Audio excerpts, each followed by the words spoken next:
이스라엘 자손이 또 여호와의 목전에 악을 행하였으므로 이렇게 사사기 6장은 시작되고 있습니다. 우리는 이제 이스라엘이 하나님을 버리고 우상을 선택한 결과를 예측할 수 있습니다. 사사기에서 동일하게 반복되는 패턴이기 때문이죠. 여호와께서 그들을 미디안의 손에 넘겨주시니 미디안의 손이 이스라엘을 이긴지라. 이 말씀 또한 사사기에서 반복되는 표현 중 하나입니다. 하나님께서 이방 민족의 손에 이스라엘을 넘겨주시니 혹은 그 손에 파시니 이렇게 표현되고 있죠. 우리는 이미 이런 표현이 하나님의 행위가 아닌 죄인인 이스라엘의 죄의 결과를 나타내는 것임을 살펴보았습니다. 그렇습니다. 하나님께서는 이스라엘을 시험하시는 것이 아닙니다.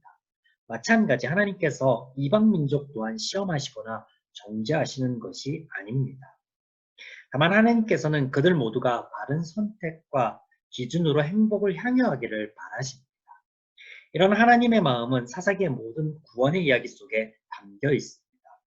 오늘 본문을 통해 살펴보시겠습니다. 이스라엘이 전과 동일한 죄를 짓습니다. 이에 이번에는 미디안이 이스라엘을 치고 들어오는데 그들의 군사적인 움직임이 종전과는 다른 양상을 띱니다. 미디안은 정치적인 지배에 관심이 있는 것이 아니라 경제적인 착취에만 관심을 가집니다.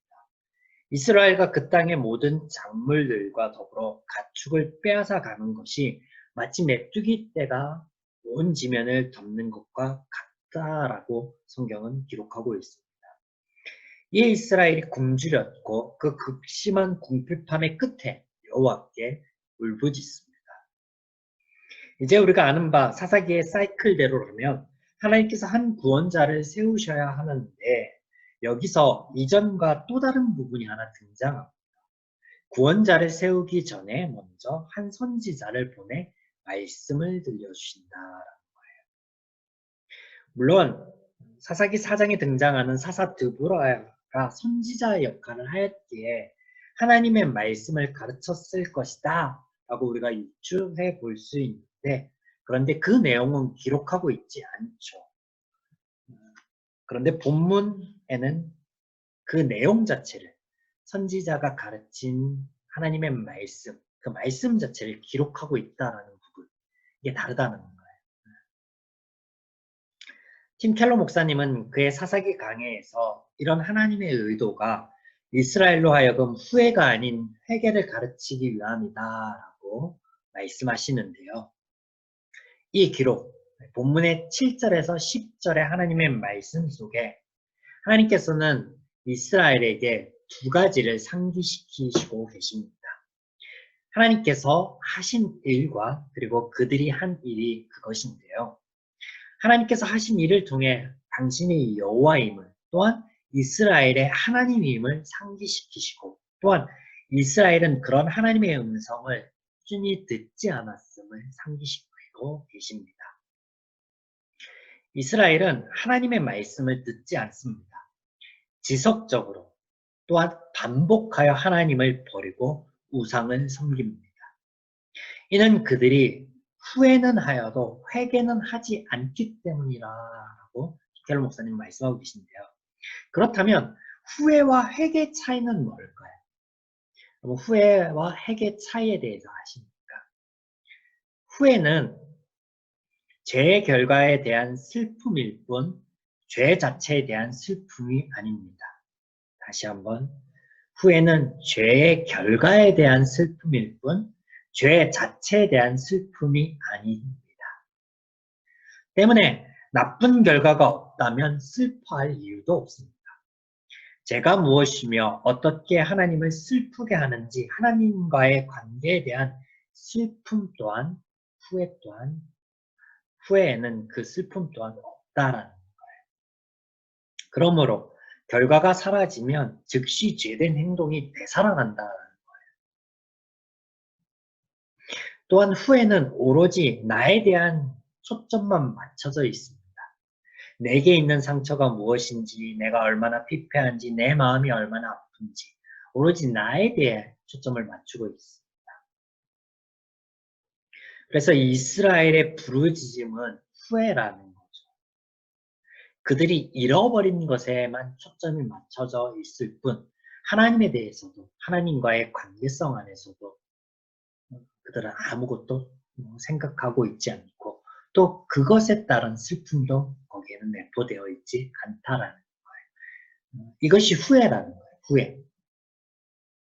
죄의 결과에만 슬퍼하는 것, 죄 자체에는 관심이 없는 것 때문에 하나님과의 관계성 안에서 생각할 수 없는 것.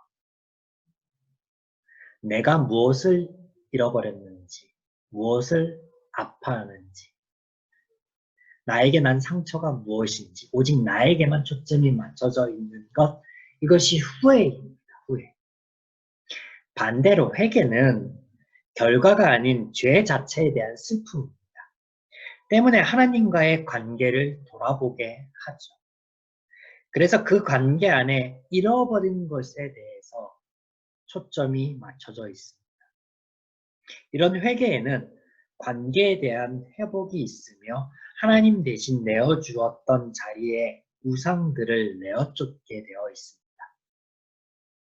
선지자를 통하여 하나님께서는 이스라엘이 후회가 아닌 이런 회개를 바라셨습니다. 하나님 대신 내어주었던 자리에 우상들을 쫓아내고 하나님을 다시 가져오기를 바라셨던 것이죠. 그리고 그렇게 할 수밖에 없었던 죄에 대해서 슬퍼하기를 바라셨는데 그런데 이스라엘은 그런 회개가 아닌 후회만을 하였다라는 사실. 고린도 후서 7장 10절에는 이렇게 말씀하고 계십니다. 하나님의 뜻대로 하는 근심은 후회할 것이 없는 구원에 이르게 하는 회개를 이루는 것이요. 세상 근심은 사망을 이루는 것이니라. 지금 이스라엘은요. 후회를 하고 있기에 구원에 이르게 하는 회개가 아니라 망하게 하는 사망을 이루게 하는 근심만이 내 삶에 머물고 있다라는 것. 오늘 우리가 이 말씀 안에서 배울 것이 있습니다. 그것은 지금 나는 내 삶 속에서 정말로 애석하게 여기고 있는 것이 무엇인지에 대한 근원적인 질문을 해볼 수 있다는 거예요. 나는 하나님과의 관계 안에 나의 삶을 보고 있는지 아니면 지금 내가 잃어버린 것에만 관심을 두고 있는지. 또한 우리의 신앙 여정 안에 넘어지며 영적 구덩이 속에 빠지는 횟수의 정도가 줄어들고 있는지 아니면 여전히 똑같은지 우리가 이 횟수가 줄어들거나 잦아들지 않는다면 우리는 지금 회개가 아닌 후회만을 하고 있는 신앙생활을 하고 있다라고 볼 수 있을 것입니다. 여러분은 어떻습니까? 하나님께서 보내신 선지자를 통하여 이스라엘이 회개하게 되었느냐? 그렇지 않습니다. 그들이 회개를 하지 않았음에도 하나님께서는 한 구원자를 세워 그들을 구원할 당신의 계획을 세우십니다. 그들은 슬피 울며 부르짖는 것 외에 후회하는 것 외에는 아무것도 할 수 없는 죄인이기 때문에 우상을 태우거나 단을 허무는 일 등을 하지 않습니다. 그럼에도 하나님께서는 그들을 위하여 일하십니다. 왜? 하나님은 그들이 그렇게 후회할 수밖에 없는 상태, 죄인임을 아시기 때문이죠.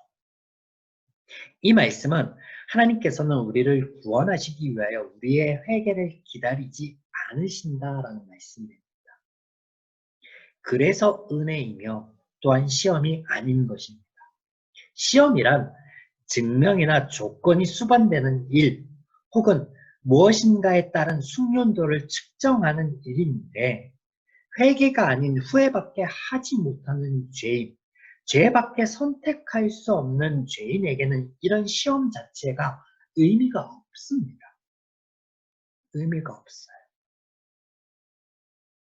우리가 지난 출애굽 강의 시간에 나눴던 말씀이 불현듯 떠오릅니다. 출애굽기 15장에 보면 마라의 쓴물 앞에서 하나님께서 이런 말씀을 하시죠. 내가 너희를 치료하는 너희의 여호와임을 증명해 보이겠다라고 하신 말씀. 제가 증명하다 혹은 시험하다로 해석할 수 있는 이 히브리 단어를 시험이 아니라 증명이라고 해석하면서 말씀을 전하였던 것에는 이런 이유입니다. 그들은 쓴물 앞에서 하나님을 원망하고 하나님 앞에 부르짖는 것 외에는 아무것도 할 수밖에 없는 죄인이기 때문에 하나님은 그들을 시험하고 그들을 증명해 보이는 것이 아니라 당신이 그들의 시험의 대상이 되고 그들을 위한 하나님임을 마라의 쓴물을 단물로 바꾸어 그들을 소생케 하시고 그들에게 생명수가 되어주실 수밖에 없는 당신의 본연의 모습을 아버지로서의 모습을 증명해 가시는 것입니다. 마찬가지 사사기에서도 제 문제가 해결되지 않는 그들을 하나님이 시험하는 것이 아니라 당신이 그들을 구원할 온전한 구원자이심을 증명해 보이신 것이죠. 하나님께 죄인은 시험의 대상이 아닌 은혜의 대상일 뿐입니다. 이 사실을 우리가 간과해서는 안 될 것입니다. 이제 이런 하나님의 은혜, 죄인인 이스라엘을 구원하시기 위한 당신의 사역이 기드온이라는 인물을 세우심으로 이어지는데요. 6장 중후반부에는 하나님께서 기드온을 부르시고 세우시면서 그와 한 대화가 기록되어져 있습니다. 우리가 이 대화를 살펴보면 하나님 아닌 죄인 중에 하나인 기드온이 하나님을 시험하고 있음을 알 수 있습니다. 다시 말씀드립니다. 하나님이 아니라 죄인인 기드온이 하나님을 시험하고 하나님의 하나님됨을 증명해 보이라고 오히려 요청하고 있는 것을 우리가 볼 수 있다는 겁니다. 6장에서 기드온이 하나님을 시험함이 3번 등장합니다. 3번. 네. 먼저 17절입니다. 기드온이 그에게 대답하되 만일 내가 주께 은혜를 얻었사오면 나와 말씀하신 이가 주 되시는 표징을 내게 보소서. 내가 하나님께 은혜를 입었고 또 내가 말씀하고 있는 당신이 정말로 하나님이고 하나님의 사자이며 그 표징을 내게 보이소서. 어느 날 기드온에게 찾아온 주의 사자가 그를 큰 용사라 부르십니다. 또한 그를 통하여 하나님의 구원이 이스라엘에게 임할 것을 말씀하십니다. 이에 기드온이 우리에게 임한 이 화를 보건대 이것은 하나님께서 우리를 버린 결과이기 때문이다 라고 말하고 또 당신이 과연 우리와 함께하고 나를 통하여서 구원을 이루겠다라고 하면 먼저 당신이 누구인지 당신이 하나님됨에 증명해 보이라 라고 요청을 한다라는 겁니다. 기드온의 모든 요구를 들어주었을 때 그는 그가 하나님의 사자를 대면하여 보았기에 죽을 것이라 슬퍼합니다. 우리는 기드온과 하나님의 이 대화 속에서 죄인이 주목하고 있는 것을 알 수 있는데요. 하나님과는 다르게 죄인이 주목하는 것, 죄인이 인식하고 있는 것, 즉 죄의 기준 이것을 볼 수 있다라는 거예요. 앞서 말씀드린 대로 그들은 자신이 잃어버린 것, 죄의 결과만을 볼 수밖에 없습니다. 하나님께서 하신 일도 하나님과의 관계 안에서 잃어버린 것도 볼 수 없다라는 사실 때문에 사실과는 다른 이야기들을 하는데 그런 이야기가 이런 겁니다. 죄의 기준, 죄의 마음인데 자신들이 하나님을 버린 것이 아니라 하나님께서 이스라엘을 버렸다라고 말합니다.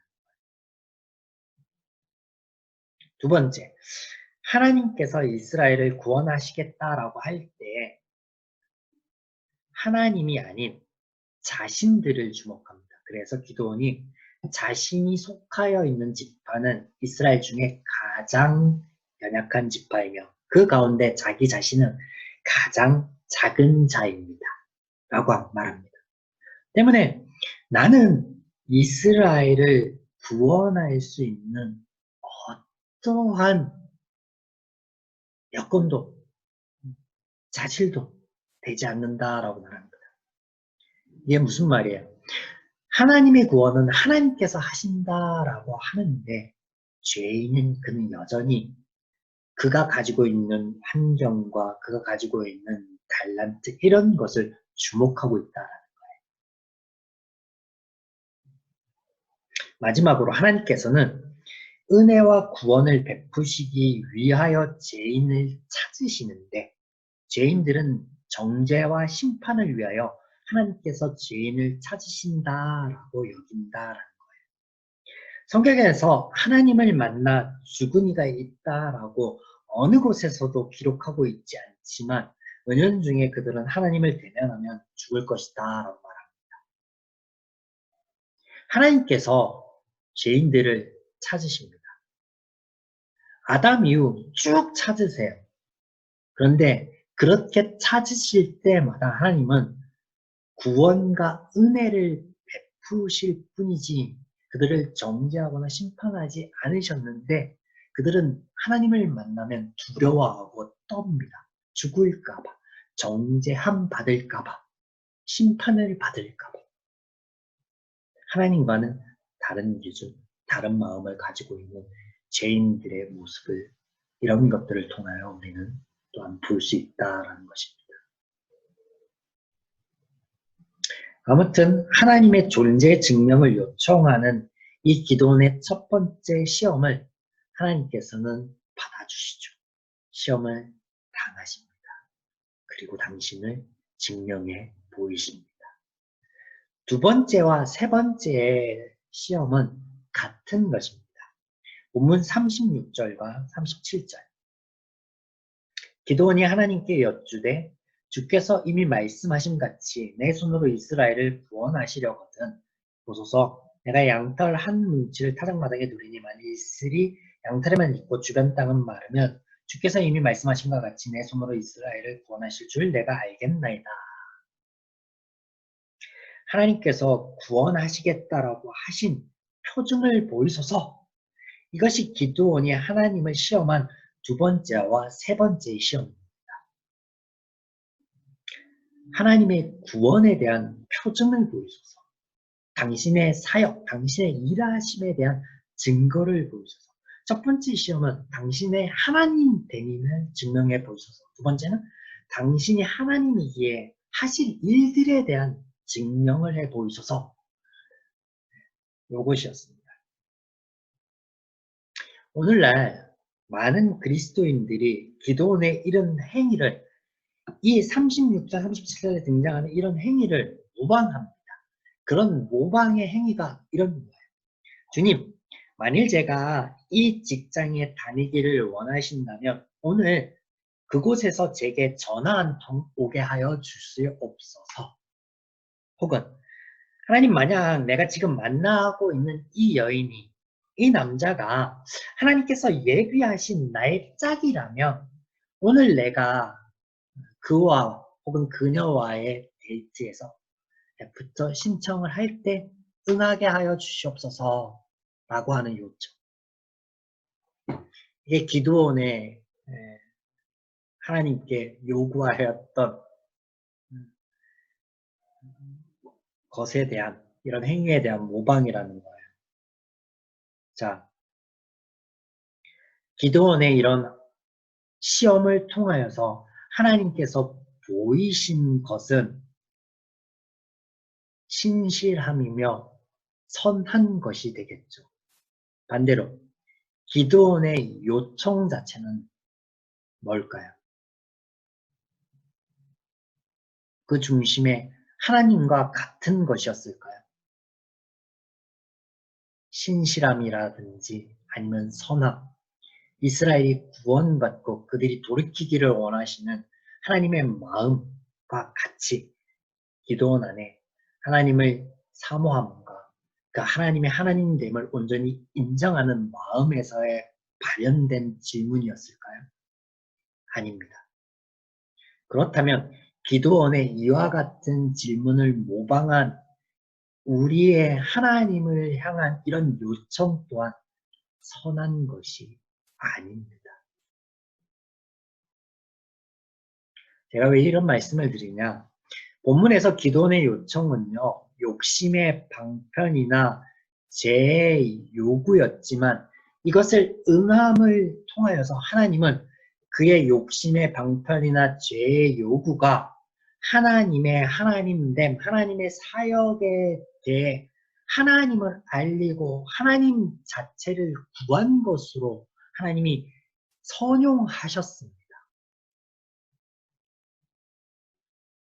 다시 말씀드립니다. 기도원은요, 하나님에 대하여 또 하나님의 일하심에 대하여 의문을 품고 신뢰하지 못함에 죄인의 요청이었다라는 거예요. 그런데 하나님은 그 요청에 스스로 시험을 당하심을 통하여서 당신에 대한 온전한 암과 구원이 이르게 선용하셨다.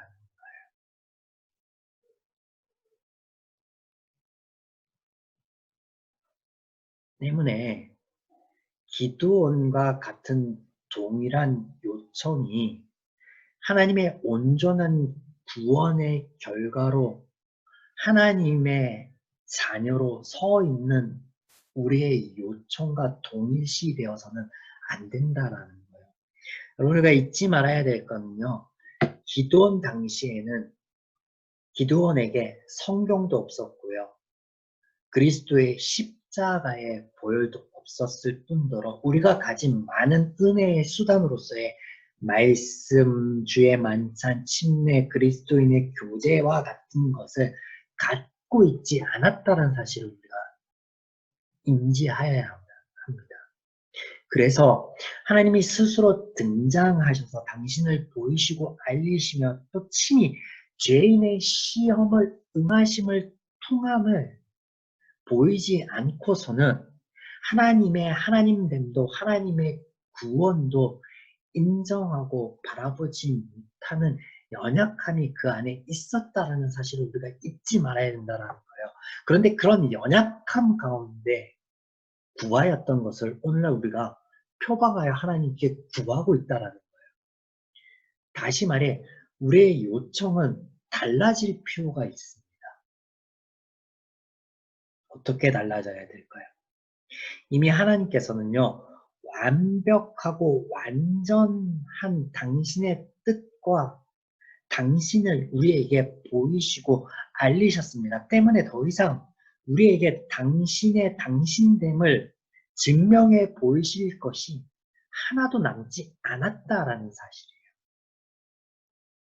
그래서 우리는 성경을 통하여서 또는 우리에게 주어진 하나님의 은혜의 수단을 통하여서 하나님의 오랜 바람대로 우리의 삶 속에서 남겨주신 선택이라는 온전한 우리의 몫을 우리가 하나님의 온전하신 뜻 안에서 분별하여 옳게 선택할 필요가 있지, 그 선택조차도 하나님께 구하는 것이어서는 안 된다라는 거예요.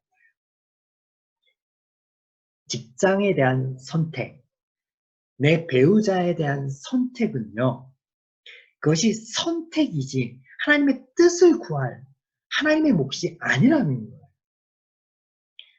여러분, 이것이 하나님의 뜻을 구하여야 되고 마땅히 하나님께서 우리에게 하나님의 뜻을 알리셔야 될 하나님의 몫이라고 여긴다면요, 성도들의 모든 삶은요, 운명농자의 그것이 되어야 됩니다.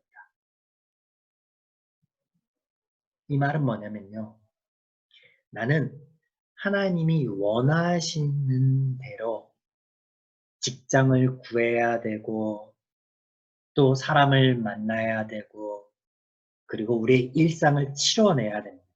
그 안에는 나라는 존재, 내 존재에서부터 비롯되는 어떤 자의식이라는 것은, 자유라는 것은 단 하나도 허용되지 않고 오로지 로봇과 같이 하나님께서 하나님의 형상대로 지음받았다라고 하는 그 하나님의 형상은 사라지고 하나님께서 창조하신 모든 피조물 안에 하나님께서 말씀하시고 하나님께서 규정 내려주신 것대로만 움직이는 자연 현상과 동물과 식물의 삶만 남아있을 뿐이다라는 거예요. 하나님은 그렇게 우리를 만드시기 위하여 온전한 구원을 우리의 삶 가운데 가져다 주신 것이 아니라는 거예요.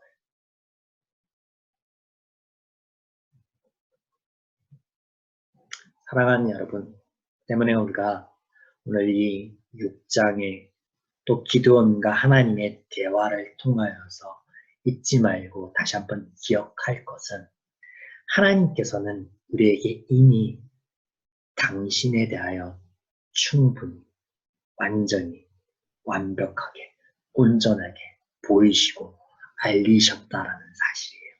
그리고 그렇게 하나님께서 보이신 하나님의 뜻을, 하나님을 우리는 알아가야 되며 그 안에서 우리가 분별하고 지혜로울 필요가 있습니다. 그래서 하나님이 축복으로서 우리에게 허락하여 주신 이 삶 안에서 이스라엘을 가나안으로 인도하시면서 하나님께서 내가 너희 앞에 복과 저주를 같이 베푸노니 너희가 하나님의 말씀, 나의 말씀을 지켜 행복을 향하기를 원하시는 그 하나님 말씀처럼 우리의 삶에서 우리가 옳은 선택을 하여 하나님께서 예배하시고 주시기를 바라시는 온전한 은혜를 삶 가운데 누려가는 것.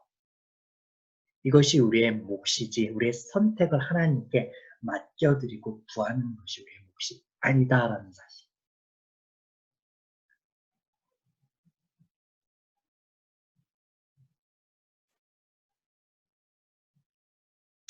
우리는 성경을 통하여 또 은혜의 수단으로 우리에게 알리신 것들을 통하여 우리에게 주어진 이 한 주의 삶 안에서도 올바른 분별과 선택을 하여 그 안에 온전한 은혜를 누려 나아가야 될 것입니다.